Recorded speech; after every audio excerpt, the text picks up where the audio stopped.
예. 제가 처음 한국불교대학교에 입학했을 때, 그 당시만 해도 전혀 뭐 불교에 대해서는 몰랐죠. 거기 간 계기도 제가 식당을 운영하니까 그 단골 손님 중에서 자기 지인들을 한 6명 들고 와서 식사를 하시면서 한국불교대학교에 입학하라고 그러더라고요. 그럼 그 단골 손님이 가니까 또 나도 뭐 거의 뭐 거부감은 없었으니까 그렇고 시키는 대로 했어요. 그래서 한국불교대학교 들어갔는데 1학기 때는 2년 과정이지 않습니까? 2년 과정인데 1년 때는 뭐 사찰 예절이라든가 거기 절하는 방법 뭐 이런 것들 배우고, 2년 차에는 금강경 또 배우고 또 이 법화경 또 배우고 했는데, 근데 그 당시에 금강경은 이렇게 뭐 어쨌든 간에 그 수보리하고 부처님하고 이제 대하니까 그게 이해하는데 어렵지가 않더라고요. 그런데 그거 끝나고 나서 이 법화경을 설하는데 그 우일무학 스님이 직접 이제 설법을 폈어요. 근데 우일무 학스님도 참 자기 스스로도 그래요. 내가 이렇게 자상한 남자가 어디 있겠냐 할 정도로 정말 자상하게 가르쳐요. 근데 누구한테 배운다 해도 그렇게 자세하게 배울 수가 없지 싶은데도 도대체가 이 법화경이 무슨 이야기를 하는지를 몰랐어요. 그렇게 참 자세하게 가르쳐 주는데도 불구하고 들어보니까 뭐 부처님이 부처님을 웃자고 뭐 부처님이 뭐 부처님을 또 웃자는다 해서 뭐 부처가 부처를 가르친다든가 뭐 이런 식으로 막 하니까, 그때 내 머릿속에 들어있는 거는 부처님 가만 석가모니 부처님 한 분만을 생각하고 있었는데 뭐 이런저런 부처가 뭐 수도 없이 나오고 막 이러니까 무슨 법화경을 이해하는 데가 어려웠어요. 그리고 나서 벌써 아마 세월이 한 5년 정도 지나갔지. 그동안 어쨌든 간에 우리 경주에 백원 스님을 만나갖고 독대하고 한 마리 뺑아리가 되고 또 보림이라는 과정을 거쳐갖고 지금까지 열심히 2020년부터 지금 2024년이잖아요. 한 4년간 나름대로 열심히 공부했어요. 그리고 나서 이제 법화경을 보니까 이 법화경이 하나의 이거 참 문학 정서가 듬뿍 담겨 있는 소설이구나. 소설 형식을 띤 경전이구나 하는 게 이제 뭐 어려운 게 이제 하나도 없었어요. 그냥 뭐 어느 소설 읽듯이 유마경을 읽듯이 뭐 유마경 하니까 유마경하고 이 법화경하고 그 작자가 한 사람 아닐까 할 정도로 그 패턴이 비슷했어요. 그리고 이해하는 것도 이해가 잘 되고, 그래서 이 경전을 공부할 때는 물론 제가 뭐그 견성을 해서 그랬을란가는 모르겠는데 어쨌든 그 이후로 한 4년간 많은 책 경전을 읽었어요. 뭐 유마경부터 해갖고 조사어록이란가 뭐 어쨌든 해서 그 바탕 위에 법화경을 읽으니까 이해 안 되는 게 없다. 오늘 오늘 품이 법화경 오늘이 뭐였더라? 한번 제가 한번 보겠습니다. 법화경 오늘이 건지품 건지품이었습니다. 오늘 그 법화경의 건지품의 내용이 뭐냐 하면은 이제 여자 비구니, 그러니까 쉽게 말해서 그 부처님의 이모, 부처님의 옛날 부인, 그리고 또 부처님의 시자인 아난의 어머니, 이 3명의 여자들에게 수기를 내리는 그런 장면이었어요. 뭐 물론 그뿐만 아니라 다른 비구니들한테도 다 수기를 내렸어요. 그래서 불교 역사를 좀 이렇게 알면은 이 법화경을 이해하는데 훨씬 도움 돼요. 제가 간략하게 한번 이야기하면 이래요. 부처님이 입적하시고 그 다음에 분파불교가 일어나고 그 다음에 중론, 다시 부처님으로 돌아가셔서 중론이 나오고 그 다음에 유식학파가 나오고 그 다음에 또 더 발전해 갖고 뭐 중국으로 넘어와서 중국에서 선불교가 발달됐다 아닙니까? 이렇게 불교가 점점점 발달되어 가는 이 과정을 어느 정도 이해를 하고 이 책을 보면은 훨씬 이해가 쉬워요. 그러니까 그 부처님이 돌아가시고 그 소승과 대승, 소승은 뭐냐 아마 그야말로 부처님 살아생전에 남겨놓은 어록들, 부처님 어록이 되겠죠. 그것만의 경전이 전부 다 하고 고요한 데 가서 부처님의 말씀을 그 뭐라 합니까? 깊게 맹상 참선을 하면서 이 성문연각이지 않습니까? 그러나 대성은 그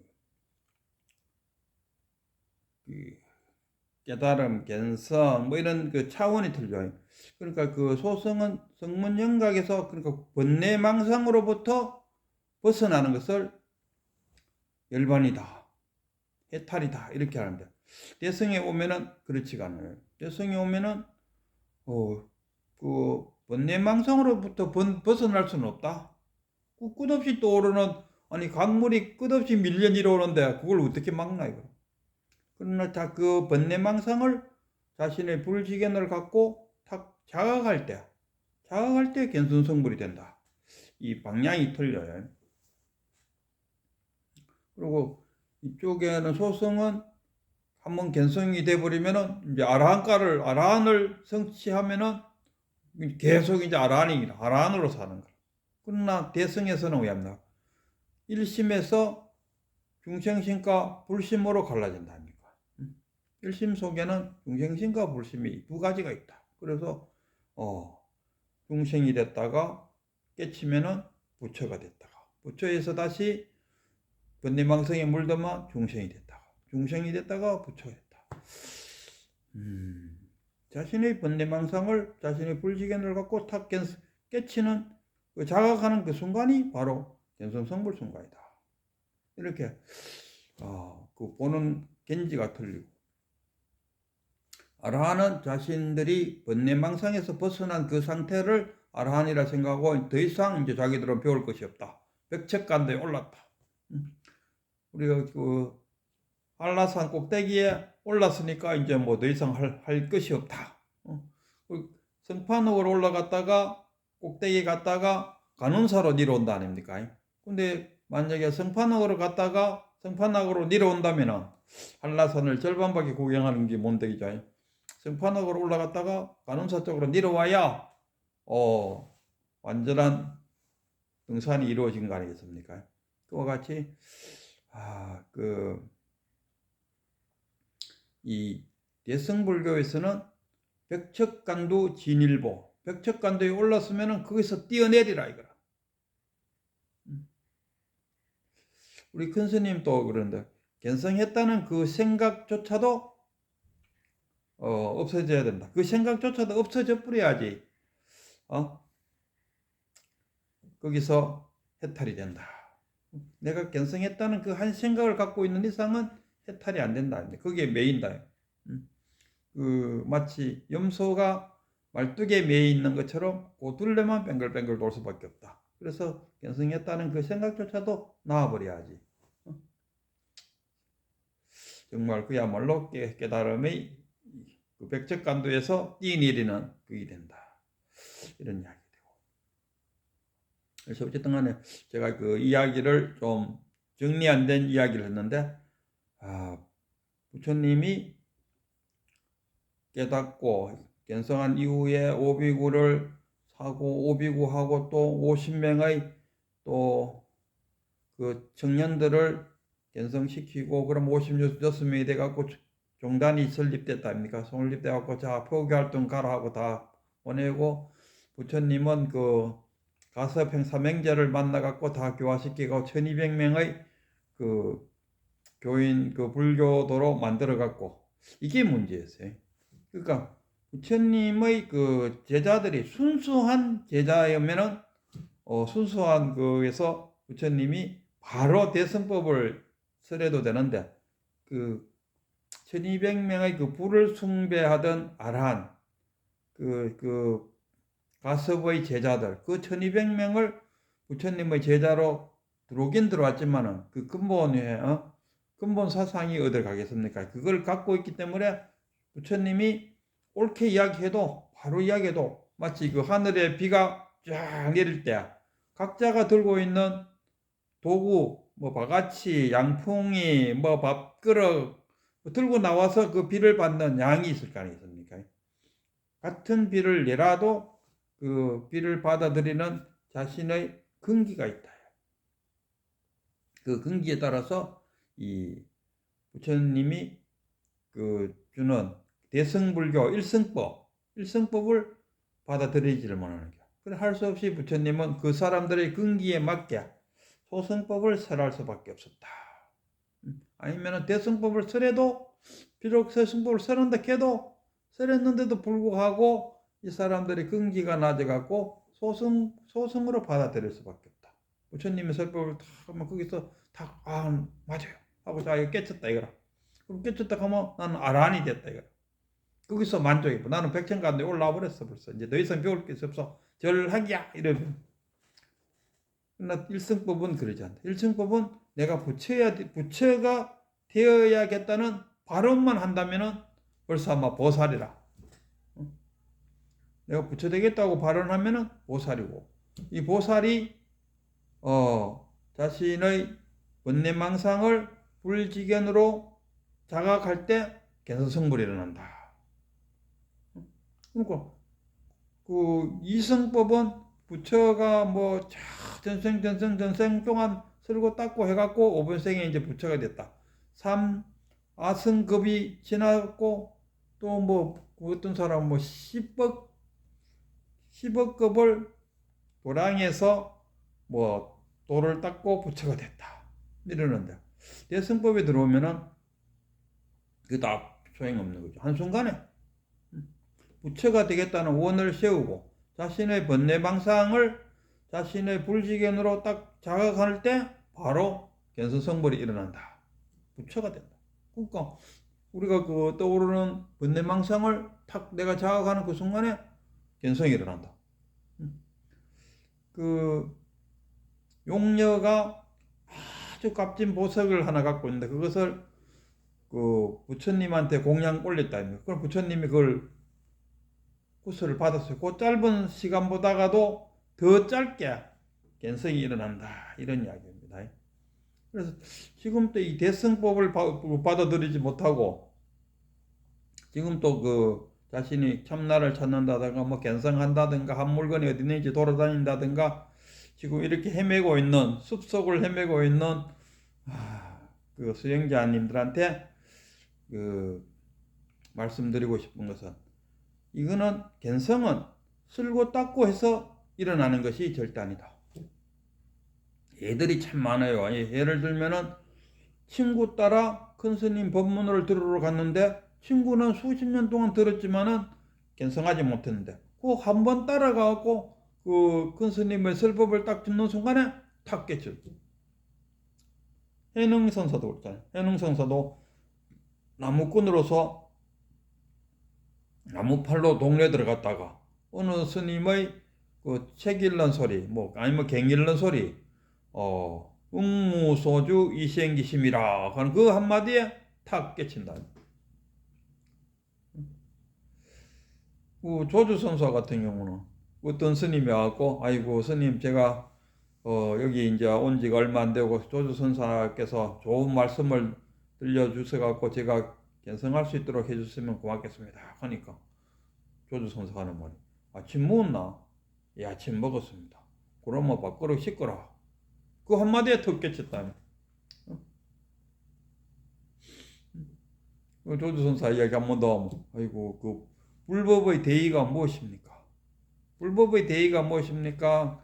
저 달마대서가 중국에 온 이유가 무엇입니까? 뭐 다 같은 이야기 아니겠습니까? 그랬을 때 조사설의 조사가 설의 조사가 서쪽에서 온 이유 그 이유가 무엇입니까? 하니까 뜰 앞에 잣나무니라. 뜰 앞에 잣나무니라. 뜰 앞에 잣나무니라 이렇게 표현. 그 한마디에 툭 깨칠 사람 깨쳐. 그래서 이 견성 참나, 깨달어, 뭐 이름을 뭘 갖다 붙이든지 어쨌든 간에 딱 그 견성 참나 있나 할 때 우리가 바람이 있나? 바람 없다 할 수도 없다 이거 있다 할 수도 없고 그러나 바람이 낙엽을 휘날릴 때 나뭇가지를 흔들거릴 때 바람이 있다 아닙니까? 깃발이 흔들리는 거가 바람이 부는 거가 뭐 예능이 했을 때 깃발도 아니고 바람도 아니고 네 마음이다. 우리 바람 눈에 안 보인다 아닙니까? 그렇다고 없다 할 수도 없고 그렇다고 없는 지금 뭐 바람이란 게 아무 작용도 안 하는데 있다 할 수도 없고 그와 같이 그러나 바람이란 게 없나 하면 없다 할 수도 없다. 그와 같이 견성 있나 하면 있다 할 수도 없지만은 그럼 없나 하면 없다 할 수도 없잖아요. 이거는 있고 없고는 자기 자신이 체득으로서 이야기할 수밖에 없다. 자기 자신 체득한 사람 입장에서는 있다 할 거고 아무리 해도 견성이 안 되는 사람한테는 없는 거 아이가 이래 된다니까. 그러나 있다. 내가 꼭 견성을 해야겠다. 이게 뭡니까? 주택 로또 복권을 사는 거잖아요. 로또 복권을 사지도 않고 로또 복권에 당첨됐으면 좋겠다 하고 소원을 한들 안 되잖아요. 하나님이 로또 복권 그 번호를 불러주고 싶어도 이 사람이 로또 복권을 사야 뭐 불러주던가 말던가 하죠. 그와 같이 이걸 우리가 발심, 서원을 세운다. 서원. 내가 부처가 되겠다는 것을 그걸 서원이라. 서원을 세워야 됩니다. 로또 복권을 사듯이 내가 부처가 되겠다는 서원을 세우면은 서원 세우는 그 자체만으로 벌써 보살이 되어버렸다 아닙니까? 이 보살이 된 입장에서 그 자신의 번뇌망상 그렇게 이게 참선을 한다 했을 때 뭘 참선할 거냐 맹상 들어갔을 때 뭐 할 거냐 했을 때 자신의 번뇌망상을 자각하는 겁니다. 근데 자신의 번뇌망상을 자각하는데 내 중생의 근기로 자각이 됐냐 이거라. 그거는 자신의 번뇌망상에 그 숲속에서 헤맬 수밖에 없다. 번뇌망상에 휘둘린다. 그러면은 자신이 그 번뇌망상을 탁 자각해서 견성 성불이 이루어지려면은 무엇이 되느냐? 내 자신이 근기가 높아져야 된다. 부처님이 바로 일성법을 설하지 못하고 성문영각이 되는 이성법을 설한 이유도 자기 제자들의 근기가 낮았기 때문에 바로 설하지를 못했다. 이런 이야기입니다. 그래서 자기 자신이 어떤 자기 자신의 번뇌망상을 탁 자각함으로써 견성 성불을 하겠다 하면은 스스로 불지견을 근기를 높여야 되겠죠. 근기를 높이려면은 뭐 어록도 보고 경전도 보고 큰 스님의 말씀도 듣고 해서 정견을 가지고 그게 정견이라. 불지견이란 정견. 올바른 그 가치관을 탁 갖고 탁 봐야 돼. 그 올바른 가치관을 갖거나 아니면은 순수함. 때묻지 않는 그 순수함. 뭐 때묻지 않는다는 것은 뭡니까? 초파일 날 절에 가서 기도 올리면은 부처님의 가피를 더 받는다.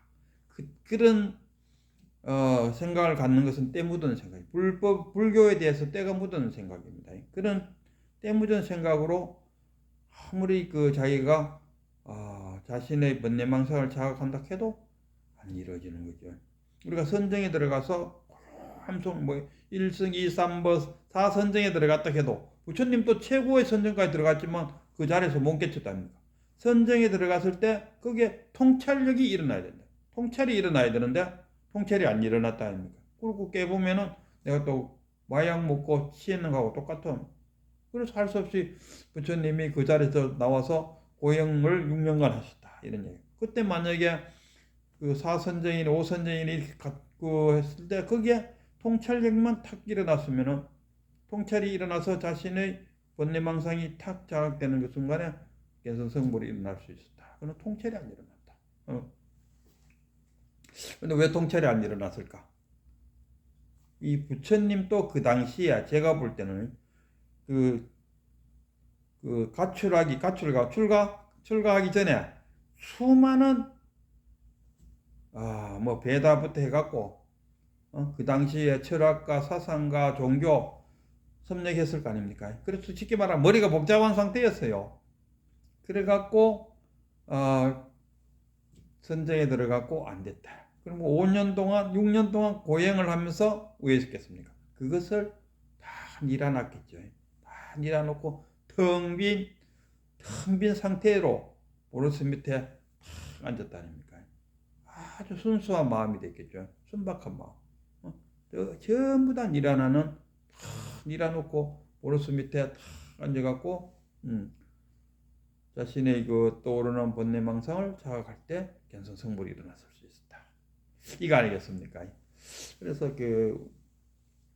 견성하겠다 또는 참나를 찾겠다 하는 것은 일단은 자신의 번뇌망상을 한번 자각해보라. 이건 쉬운 일이잖아요. 1단계 자신의 번뇌망상을 자각하는 일단 해보고 그 다음에 2단계로 넘어가든지 간에 어쨌든 간에 견성할 수 있는 이 법화개성을 이야기하는 견성하는 방법은 자신의 번뇌망상을 자각하라. 그리고 나는 번뇌망상을 자각했는데 왜 견성성불이 안 일어날까? 그럼 그 다음 2단계로 넘어가야 되지만 아직 번뇌망상을 자각도 한번 안 해보고 로또 복권도 사지도 않고 당첨되고 싶다 하는 거와 똑같이 일단은 자신의 번뇌망상을 한번 자각해보라. 이것을 권하고 싶어요.